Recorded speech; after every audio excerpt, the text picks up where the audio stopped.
Tadi kita membaca yang ada di dalam kitab 2 Korintus di pasal yang keempat dari ayat pertama tadi, yang dijudulkan di awalnya itu dikatakan harta rohani dalam bejana tanah, kalau di dalam terjemahan baru.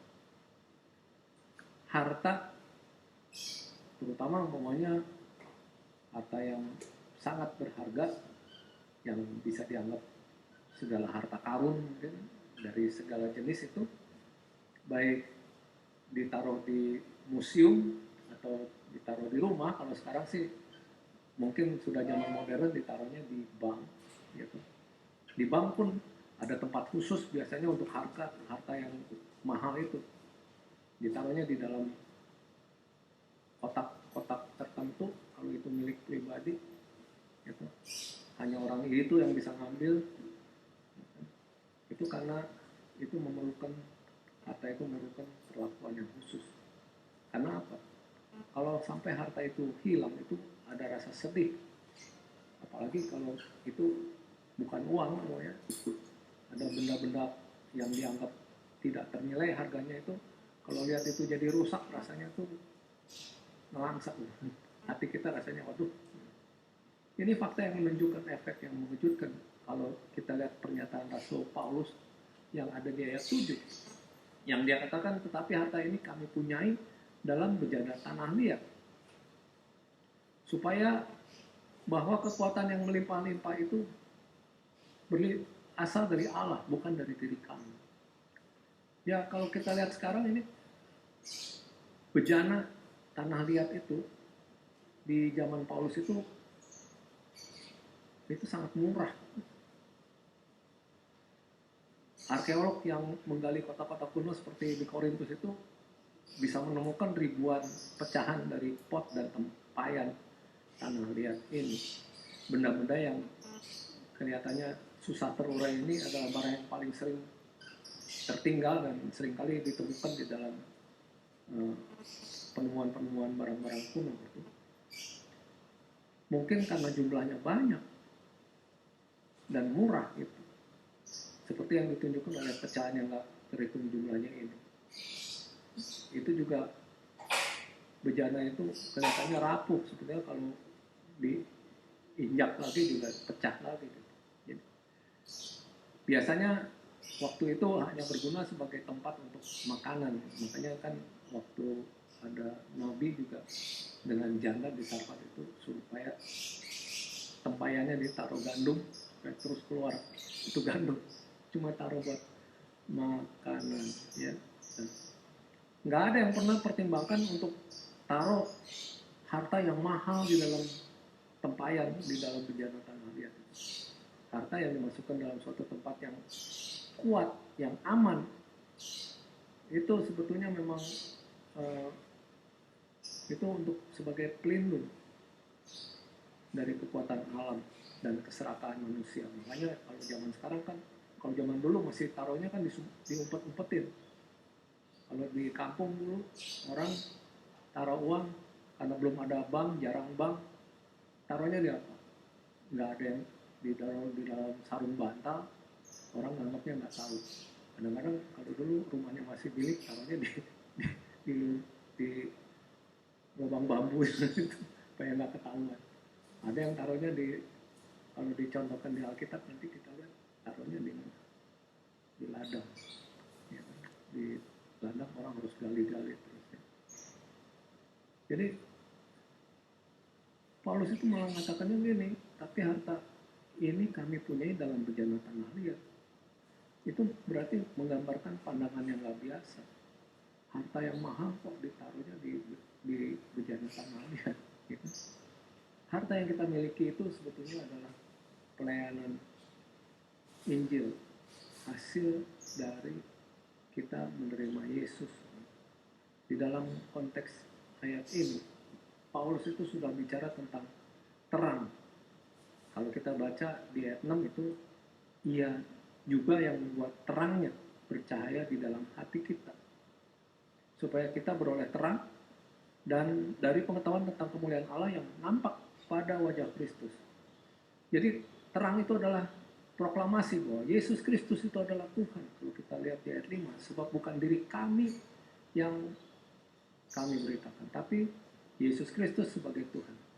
Sewaktu Paulus bicara tentang harta yang kita miliki, penekanan khususnya itu diberikan pada fakta bahwa harta itu diberikan kepada kita. Beberapa kali Paulus bicara tentang berkat-berkat yang dimiliki orang Kristen itu. Di pasal 3 ayat 4 dia bilang apa? Demikianlah besarnya keyakinan kami kepada Allah oleh Kristus. Di ayat 12 dia katakan, karena kami mempunyai harapan yang demikian, maka kami bertindak dengan penuh keberanian. Di pasal 4 ayat 1 dia bilangnya, oleh kemurahan Allah kami telah menerima pelayanan ini, karena itu kami tidak tawar hati. Di dalam setiap peristiwa itu, Paulus mengatakan bahwa berkat-berkat ini datang kepada kita sebagai karunia. Dengan cara yang sama, harta Tuhan adalah milik kita karena Tuhan memberikannya di tangan kita. Harta karun itu adalah gambaran kesukacitaan dalam Alkitab untuk kabar Injil, kabar baik dari Injil itu. Yesus pernah mengatakan di Matius 13:44, hal kerajaan sorga itu seumpama harta yang terpendam di ladang yang ditemukan orang, lalu ditempatkannya lagi, oleh sebab sukacitanya pergilah ia menjual seluruh miliknya lalu membeli ladang itu. Yesus juga menceritakan sebuah perumpamaan kembar, di mana kerajaan itu dibandingkan dengan satu mutiara yang sangat berharga. Matius 13 ayat 46 yang bilangnya apa? Setelah ditemukannya mutiara yang sangat berharga, ia pun pergi menjual seluruh miliknya lalu membeli mutiara itu. Paulus juga menulis di Kolose 2 ayat 3, sebab di dalam dialah, atau di dalam Kristus itu sendiri, tersembunyi segala harta, hikmat, dan pengetahuan. Jadi gambaran ini biasanya digunakan karena mengkomunikasikan fakta penting tentang Injil dan hasil daripada kita menerima Injil. Injil itu memiliki nilai yang luar biasa, sehingga tidak ada yang bisa menganggapnya itu murahan. Jangan anggap Injil yang diberitakan itu murahan juga. Bukan kebetulan bahwa Injil dibandingkan dengan harta, dan bukan perhiasan murahan. Sewaktu orang dalam permohonan itu menemukan harta dan mutiara itu, dia jual semua yang dia miliki untuk memiliki satu hal itu. Perumpamaan itu menunjukkan nilai yang tidak terbatas. Ketika kita menemukannya, kita menemukan harta karun yang untuknya kita rela korbankan segalanya. Yesus sadar bahwa kita semua mempunyai harta, kan? Kita memilih harta di bumi ini yang bisa dicuri atau dirusak, atau harta di surga yang tidak bisa diambil oleh siapa saja. Karena Yesus pernah mengatakan, kan, di mana hartamu berada, di situ juga hatimu berada.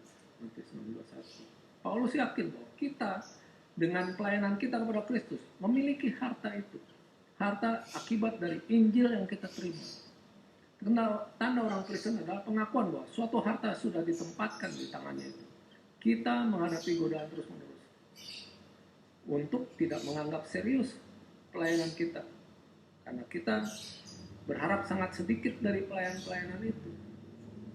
Dianggapnya apa yang kita perbuat itu hanya hasil dari pikiran kita dan tangan kita sendiri. Kebanyakan yang punya pola pikir gitu. Karena apa? Dalam pelayanan pada Tuhan itu ada tugas-tugas yang mungkin selalu berulang-ulang. Mungkin apa yang dilakukan itu penghargaannya dianggap nggak ada, rendah penghargaan yang diemban oleh itu. Mengubah pelayanan itu jadi pekerjaan yang monoton dianggap. Ada beberapa mungkin jemaat di mana pelayanan itu penting. Contohnya mengunjungi rumah sakit, kayak merawat yang malang, kayak bekerja dengan tim kunjungan atau segala macam yang bisa mendorong kemajuan jemaat itu. Semangat seperti itu seringkali berkurang sesudah permulaannya itu tadinya bergairah. Apa yang kurang dalam banyak contoh ini adalah pengingat bahwa kita memiliki harta karun di dalam semua pelayanan-pelayanan itu, dalam semua kegiatan-kegiatan itu. Kalau harta kita ada pada pelayanan kita, kita pasti tidak akan membiarkan tuntutan lain yang merampas tanggung jawab kita terhadap pelayanan yang penting itu. Apa yang paling dibutuhkan jemaat saat ini untuk misi penginjilannya. Pada dasarnya kebutuhannya yang pasti adalah pemahaman yang jauh lebih dalam akan kekayaan yang kita miliki, pemberian yang jauh lebih hidup dari sumber daya supranatural, dan yang sukar dipahami yang selalu kita hadirkan untuk beriman kepada Tuhan yang bangkit di dalam pelayanan-pelayanan kita. Ya, kalau di dalam jemaat ya seperti itu. Tapi kita sebagai jemaat, kita perlu melayaninya di mana? Di semua bidang yang Tuhan berikan kepada kita, dimanapun kita adanya, dimanapun posisi kita, waktu kita menjadi karyawan, waktu kita menjadi pengusaha, apapun yang kita layani. Karena apa yang kita perbuat itu, katanya kan lakukan itu seperti kita berbuat untuk Tuhan. Artinya kita semua total hidup kita milik Tuhan. Masalah dengan pendekatan kita terhadap banyak masalah jemaat adalah bahwa mereka sudah dianggap umum masalah-masalah itu. Mereka hidup dengan baik untuk waktu yang lama, mungkin lupa nilai sebenarnya.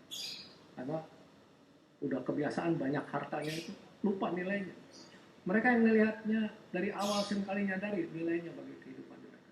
Kalau melihat dari awal, dulu saya akhirnya punya begini, kita dulunya apa ya? Kenapa jadi begini? Apa sebabnya? Apa dasarnya? Kalau bukan dari Tuhan, apakah kekuatan kita bisa jadi begini? Kita pikirkan ya. Setiap masing-masing kita mungkin punya pengalamannya sendiri di situ. Bejana tanah liat yang menyimpan harta itu jelas sebagai pelayan Tuhan. Kita ini kan melayani Tuhan dengan keadaan kita yang lemah, tidak sempurna, rapuh.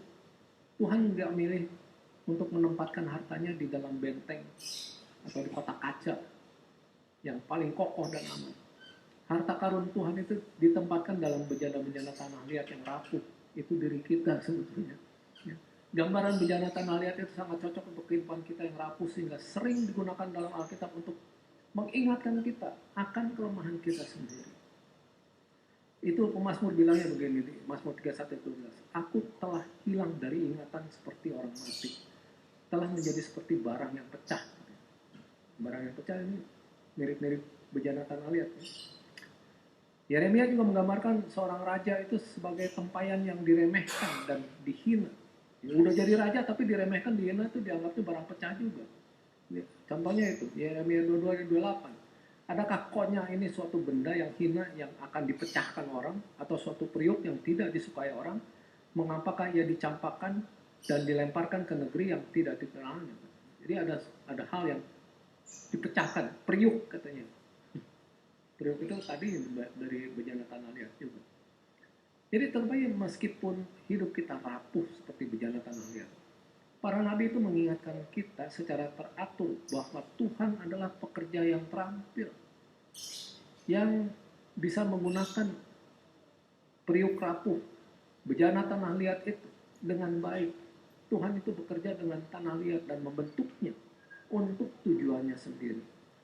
Kalau saudara bisa baca sendiri ya di Yeremia 18 ayat 1-11, kalau kita lihat ayat 4-nya itu mengatakan gini. Apabila bejana yang sedang dibuatnya dari tanah liat di tangannya itu rusak, maka tukang periuk itu mengerjakannya kembali menjadi bejana lain menurut apa yang baik pada pemandangannya. Yesaya 29:16 dikatakan, betapa kamu memutarbalikkan segala sesuatu, apakah tanah liat dapat dianggap sama seperti tukang periuk, sehingga apa yang dibuat dapat berkata tentang yang membuatnya, bukan dia yang membuat aku, dan apa yang dibentuk berkata tentang yang membentuknya, ia tidak tahu apa-apa. 45 ayat 9 Yesaya juga mengatakan gini, celakalah orang yang berbantah dengan pembentuknya, dia tidak lain dari beliung periuk saja. Ada tanah liat berkata kepada pembentuknya, apakah yang kau buat? Atau yang telah dibuatnya, engkau tidak punya tangan. Tanah liat dalam kelemahannya tidak memiliki hak untuk melawan kehendak pembuatnya, kan, pembuat bejana itu. Karena Tuhan bisa mengambil tanah liat yang tidak berharga dan menggunakannya sebagai alatnya. Dia bisa ubah keadaan seseorang yang mungkin dianggap orang lain itu, wah, apa dia. Tapi ternyata Tuhan pakai. Di Roma 9:19-20. Sekarang kamu akan berkata padaku, jadi jika demikian, apalagi yang masih disalahkannya, disalahkan Tuhan maksudnya. Sebab siapa yang menentang kehendaknya? Maksudnya menentang kehendak Tuhan. Siapakah kamu, hai manusia? Maka kamu membantah Allah. Dapatkah yang dibentuk berkata kepada yang membentuknya, mengapa engkau membentuk aku demikian? Jadi pernyataan Paulus itu, harta ini ada dalam bejana tanah liat, itu begitu jelas sehingga kita dengan mudah lupa akan konteks aslinya itu. Paulus mungkin tidak akan buat pernyataan ini kalau dia tidak menjadi sasaran kritik pedas. Lawannya itu mempertanyakan keabsahannya sebagai rasul dengan alasan bahwa dia terlalu lemah untuk menjadi pelayan yang asli. Mereka musuh-musuhnya itu bilang surat-suratnya itu pengajarannya itu berbobot dan kuat, tapi keberadaan pribadinya itu tidak mengesankan, omongannya lemah. Itu ditulis di pasal 10 ayat 10 2 Korintus ini. Sebab kata orang surat-suratnya memang tegas dan keras, tapi bila berhadapan muka sikapnya lemah dan perkataan-perkataannya tidak berarti. Jadi seolah-olah orang-orang itu mengatakan kami mengharapkan pembicara yang menggetarkan seperti itu, orator di depan umum, ya. Orang-orang yang jago pidato. Jadi sekolah-sekolah sekarang seringkali juga mengajarkan para pengkhotbahnya itu harus berbuat seperti yang diharapkan pendengarnya yang seperti itu. Jadi tidak keluar dengan apa yang dari keadaan dia aslinya. Dia dibentuk jadi orang lain, jadi yang mempunyai tidak senatural-naturalnya dia tadinya. Ya. Makanya waktu khotbah mungkin dengan waktu dia di luar khotbah, omongannya kok beda. Di khotbah berapi-api, tapi waktu biasa-biasa ngomongnya nggak berapi-api lagi biasa. Ya hahaha. Itu begitu. Mungkin mereka mengatakan kami mengharapkan seorang yang tampan dan seperti dewa, seperti atlet Olimpiade. Tapi Paulus itu pewarta firman Tuhan, hampir nggak seperti yang diharapkan orang-orang Korintus yang canggih dari seorang pemimpin itu. Tanggapannya adalah pengingat bahwa Tuhan itu sudah dengan sengaja memilih untuk menempatkan hartanya di bejana tanah liat yang rapuh itu, bukan di wadah yang kuat dan tidak bercacat. Paulus pernah membuat argumen serupa di pertama Korintus ketika dia berusaha meyakinkan jemaat Korintus bahwa standar Tuhan itu nggak selaras dengan standar manusia. Memang Tuhan memilih untuk membuat dirinya dikenal melalui salib, simbol rasa malu dan kelemahan. Paulus itu mengatakan di 1 Korintus 1:26, ingat saja saudara-saudara bagaimana keadaan kamu ketika kamu dipanggil menurut ukuran manusia. Tidak banyak orang yang bijak, tidak banyak orang yang berpengaruh, tidak banyak orang yang terpandang. Jadi seluruh jemaat itu terdiri dari bejana tanah liat ini. Orang-orang yang tidak punya kekuatan sendiri. Tuhan tidak membutuhkan orang yang bijaksana, yang berkuasa, dan yang mulia untuk melaksanakan pekerjaannya. Kalau kita lupa bahwa harta Allah itu ditempatkan di bejana tanah liat, kita menciptakan masalah serius bagi jemaat. Di dalam budaya kita, dengan penghargaan untuk bintang media atau pesohor-pesohor dari segala jenis, kita jadi terpengaruh dengan pandangan bahwa pesohor-pesohor seperti itu yang diperlukan untuk tugas-tugas penting jemaat. Seringkali begitu. Kalau kita lupa bahwa Tuhan sudah memilih untuk menempatkan hartanya di bejana tanah liat ini, kita kehilangan kesabaran dengan mereka yang memimpin kita, ya slow-slow aja. Kita dengan cepat menandakan ketidakmampuan mungkin si penatua atau si pengkhotbah yang pelayanan biasa-biasa itu, dan kemudian menyimpulkan bahwa masa depan jemaat itu akan sangat meningkat kalau setiap kebaktian itu seperti pemberita di acara TV. Harusnya jangan yang kayak gini. Kita mungkin menyimpulkan bahwa jemaat bisa menjadi sehat kalau saja kita temukan seseorang dengan kualitas bintang yang asli, yang udah beken, yang jadi apa? Kalau sekarang disebutnya apa ya? Lupa saya. Selebriti. Jadi dikenal mana-mana, itu jadi selebriti.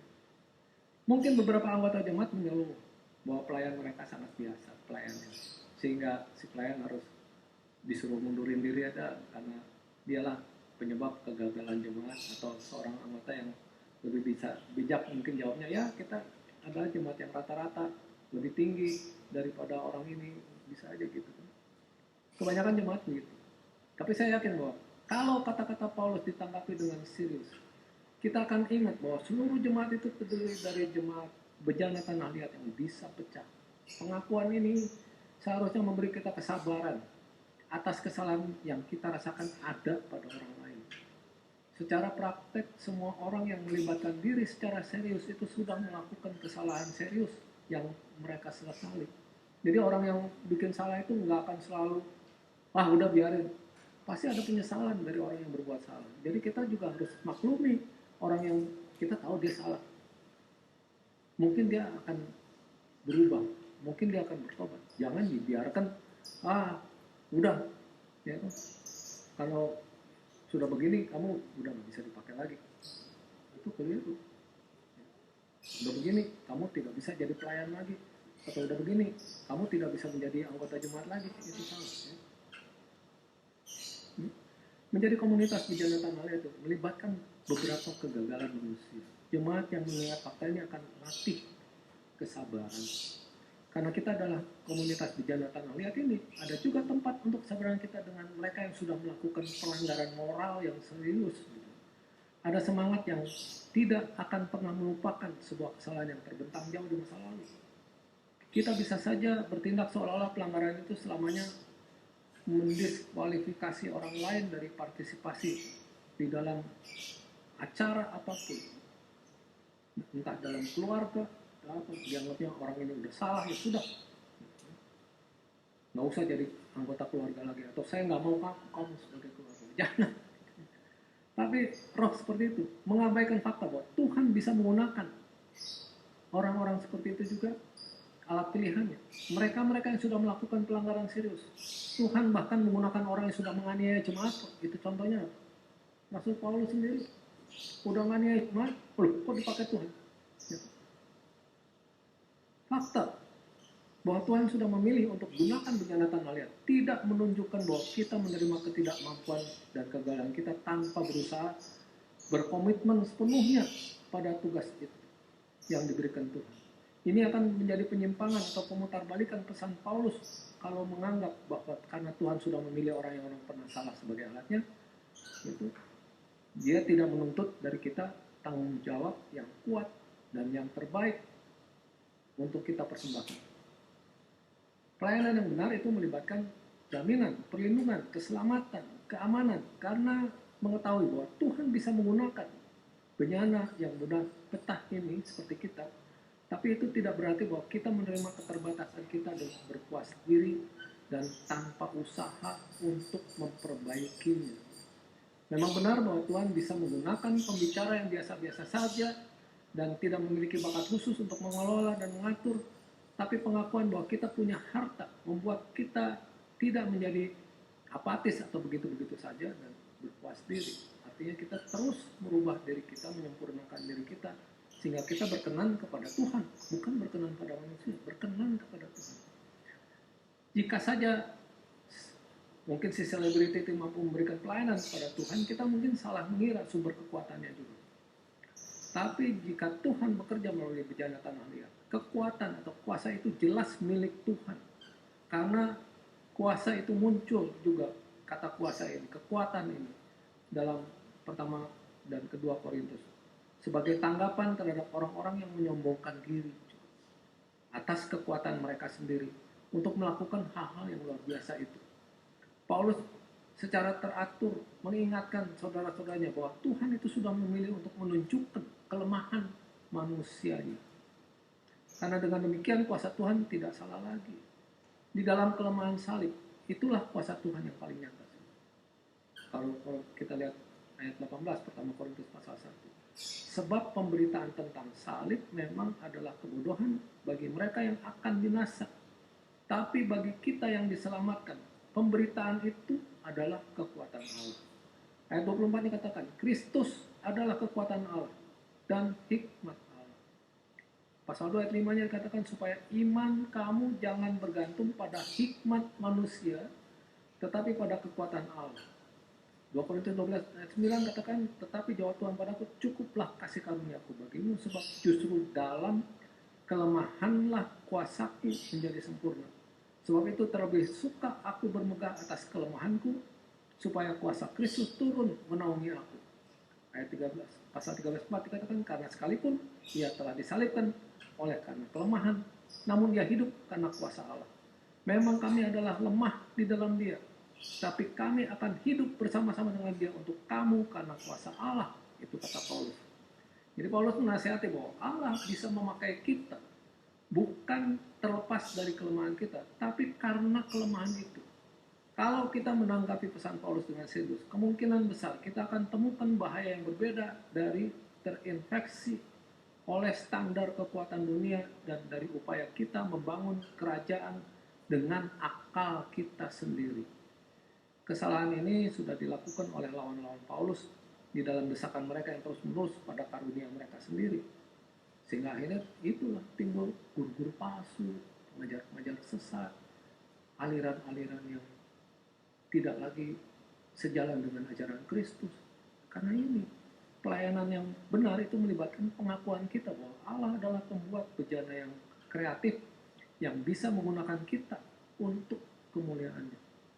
Bahwa Paulus adalah bejana yang bisa pecah diperjelas dalam baris-baris di pasal 4 ayat 8-9 tadi yang kita baca. Katanya ini, dalam segala hal kami ditindas, namun tidak terjepit. Kami habis akal, namun tidak putus asa. Kami dianiaya, namun tidak ditinggalkan sendirian. Kami dihempas, namun tidak binasa. Itu menggambarkan hidup Paulus sebagai bejana tanah liat. Paulus menggambarkan kondisinya yang rapuh. Dia menderita, dia bingung mungkin, dia teraniaya, dia dihempaskan. Kata-kata ini menunjukkan ketidakberdayaan seseorang yang gak kuat melawan kekuatan yang menghancurkan dia. Dia menyadari bahwa dia tidak memiliki sumber daya sendiri. Ungkapan ini mirip dengan bagian-bagian lain di mana Paulus mendaftar penderitaan-penderitaan yang menghargai dia sebagai murid yang benar. Di pasal 6 ayat 4-6 katakan, sebaliknya dalam segala hal kami menunjukkan bahwa kami adalah kerajaan Allah, yaitu dalam menahan dengan penuh kesabaran dalam penderitaan, kesesakan dan kesukaran, dalam menanggung dera dalam penjara dan kerusuhan, dalam kesabaran dan kemurahan hati, dalam Roh Kudus dan kasih yang tidak munafik. Paulus dikenal karena kelemahannya, bukan karena kekuatannya yang luar biasa. Maksud Paulus bukanlah untuk menekankan banyaknya pencobaan dia, tapi artinya dia tidak berdaya, tapi dia tidak pernah dikalahkan. Meskipun kekurangan sumber daya, dia tidak pernah dikalahkan itu. Dia mengingat contoh khusus di mana Tuhan itu sudah menyelamatkan ketika dia tampak paling tidak berdaya. Kalau kita lihat di pasal 1 ayat 8-11. Sebab kami mau saudara-saudara supaya kamu tahu akan penderitaan yang kami alami di Asia Kecil. Beban yang ditanggungkan atas kami adalah begitu besar dan begitu berat sehingga kami telah putus asa juga akan hidup kami. Bahkan kami merasa seolah-olah kami telah dijatuhi hukuman mati. Tetapi hal itu terjadi supaya kami jangan menaruh kepercayaan pada diri kami sendiri, tapi hanya kepada Allah yang membangkitkan orang-orang mati. Dari kematian yang begitu ngeri, Ia telah dan akan menyelamatkan kami. Kepadanya kami menaruh pengharapan kami bahwa Ia akan menyelamatkan kami lagi, karena kamu juga turut membantu mendoakan kami supaya banyak orang mengucap syukur atas karunia yang kami peroleh berkat banyaknya doa mereka untuk kami. Itulah kebutuhan jemaat untuk saling mendoakan itu. Karena kekuatan itu hanya ada pada Allah yang diberikan kepada kita. Pernyataan Rasul Paulus bahwa dia menderita tapi tidak remuk itu mengingatkan kita pada banyak catatan tentang ketekunan dan penderitaan. Kata penderitaan itu berarti kedesak bisa, ya. Atau tertekan begitu keras sehingga remuk. Gitu. Dia katakan dalam segala hal kami ditindas, tapi tidak terjepit. Tanda orang Kristen bukanlah tidak adanya rasa sakit berarti, tetapi fakta bahwa dia tidak dihancurkan atau diremukkan oleh penderitaan itu. Paulus juga tidak putus asa, tidak ditinggalkan dan tidak binasa. Di satu sisi Paulus sudah putus asa kan kalau kita lihat tadi di ayat 8. Tapi tidak dalam arti bahwa dia sudah menyerah selamanya. Dia berbagi dengan penulis Alkitab lainnya dengan keyakinan bahwa sementara yang lain itu meninggalkan kita, seperti dicontohkan Paulus sendiri, dicatat oleh dia, sampai itu catatan menjadi kekal itu. Dia katakan 2 Timotius 4 ayat 10, karena Demas telah mencintai dunia ini dan meninggalkan aku. Ia telah berangkat ke Salonika, Kreskes telah pergi ke Galatia, dan Titus ke Dalmatia. Ayat 16 itu kan, pada waktu pemilihanku yang pertama, tidak seorang pun yang membantu aku, semuanya meninggalkan aku. Kiranya hal itu jangan ditanggung atas mereka. Jadi orang bisa meninggalkan, tapi Allah tidak meninggalkan. Ibrani 13 ayat 5 dikatakan, Allah telah berfirman, aku sekali-kali tidak akan membiarkan engkau, dan aku sekali-kali tidak akan meninggalkan engkau. Jadi Tuhan tahu bahwa seringkali kita sebagai bejana tanah liat itu dijatuhkan. Kita adalah korban dari berbagai serangan terhadap pekerjaan-pekerjaan kita. Tapi kita tidak dihancurkan. Kalau di dalam tinju itu kita mungkin terpukul jatuh, tapi nggak KO. Bangun lagi. Terus bangun lagi. Orang mau KO kita nggak bisa-bisa karena ada Tuhan. Oleh karena itu, kekristenan yang asli dicirikan oleh roh yang mengatakan dengan yakin, tetapi tidak orang begini terhadap kita yang hal-hal yang negatif, tapi kita tidak, keyakinan kita bahwa kuasa Tuhan bekerja dalam bejana tanah liatnya. Kita tidak akan sesuai dengan apa yang mereka mau, tapi kita akan sesuai dengan yang Tuhan mau. Salah satu fitur yang luar biasa dalam 2 Korintus adalah seringnya Paulus mengingatkan bahwa penderitaannya membuat dia sebagai hamba Kristus yang sejati. Paulus berkata bahwa kelemahannya menunjukkan bahwa dia membawa kematian Yesus di dalam tubuh itu. Karena apa? Karena Yesus sendiri adalah seorang yang tidak bersalah, yang dianiaya, yang dipukul. Bagi musuh-musuhnya, Yesus itu lemah dan gak masuk akal. Yesus menurut Paulus itu disalibkan karena kelemahannya, bukan karena kekuatannya. Ya 13 tadi katakan, karena sekalipun dia telah disalibkan oleh karena kelemahan. Dan Paulus bilang, Yesus itu disalibkan karena kelemahan, namun dia hidup karena kuasa Allah. Memang kami adalah lemah di dalam dia, tapi kami akan hidup bersama-sama dengan dia untuk kamu karena kuasa Allah. Jadi Yesus sudah seperti hamba-hambanya juga adalah bejana tanah liat, tempayan yang bisa pecah, yang menderita kesakitan, itu bisa menderita kematian kalau Yesus itu. Rasa sakit dan kelemahan orang Kristen yang otentik adalah bagian dari nasib Yesus itu. Paulus sering bicara tentang keikutsertaannya dalam penderitaan Yesus itu. Di Filipi 3:10 dikatakan, yang kukehendaki ialah mengenal dia dan kuasa kebangkitannya dan persekutuan dalam penderitaannya, di mana aku menjadi serupa dengan dia dalam kematiannya. Galatia 2 ayat 20 juga Paulus itu bilangnya apa? Namun aku hidup, tapi bukan lagi aku sendiri yang hidup, melainkan Kristus yang hidup dalam aku. Dan hidupku yang kuhidupi sekarang di dalam daging adalah hidup oleh iman dalam Anak Allah yang telah mengasihi aku dan menyerahkan dirinya untuk aku. Pasal 6 ayat 17-nya bilang kata, selanjutnya janganlah ada orang yang menyusahkan aku, karena pada tubuhku adalah tanda-tanda milik Yesus, katanya. Paulus sepertinya mengatakan bahwa tidak ada rasa malu dalam kelemahan dan kerapuhan sebagai pelayan, sebagai hamba Allah itu. Paulus dengan banyak kelemahannya bisa saja mengembangkan rasa rendah diri. Beberapa orang mungkin udah seperti superstar, seperti bintang, seperti selebriti dibandingkan yang lainnya. Tapi Paulus ingat bahwa Yesus itu tidak seperti itu. Yesus sendiri rapuh. Di mata banyak orang di Yerusalem, Yesus itu sangat biasa. Para prajurit yang mengolok-olok dia tidak melihat kuasa atau kemuliaan khusus di dalam Yesus itu. Wajah Kristus seperti wajah semua orang. Keajaiban inkarnasi itu adalah bahwa Allah memilih untuk berbicara melalui seorang manusia. Bejana tanah liat, bukan manusia super yang mengubah batu jadi roti, atau melompat dari bait suci, atau memaksa orang untuk ikut dia. Enggak, dia nggak pernah paksa orang ikut dia. Kita perlu akui bahwa Yesus memilih untuk mengosongkan dirinya dari kebesaran menjadi, dalam arti tertentu itu, menjadi manusia biasa. Sebetulnya dia kan Allah, rela turun jadi manusia biasa. Kemudian kita bisa bersiap untuk menerima kemuliaan kebangkitan ketika kuasa Tuhan itu ditunjukkan di hadapan kelemahan itu. Jadi Paulus tahu bahwa hanya ketika dia rapuh, kuasa kebangkitan Tuhan itu menjadi kehidupannya dan hadir di dalam hidupnya. Kehidupan Yesus itu hadir dalam hidupnya. Konsistensi Paulus yang mengatakan, ya mungkin orang berbuat sesuatu pada saya, tapi saya tidak. Saya dipukuli, tidak apa-apa, tidak jatuh.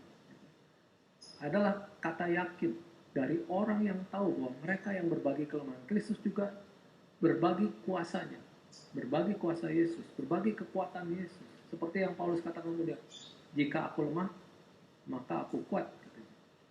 Jadi prasyarat untuk menemukan kuasa Tuhan di dalam pelayanan kita, di dalam segala hal yang kita perbuat, bukanlah dalam memperoleh orang-orang yang paling berpengaruh untuk persahabatan kita, di dalam memiliki anggota yang paling berbakat, bukan dari situ, atau dalam memiliki fasilitas yang luar biasa.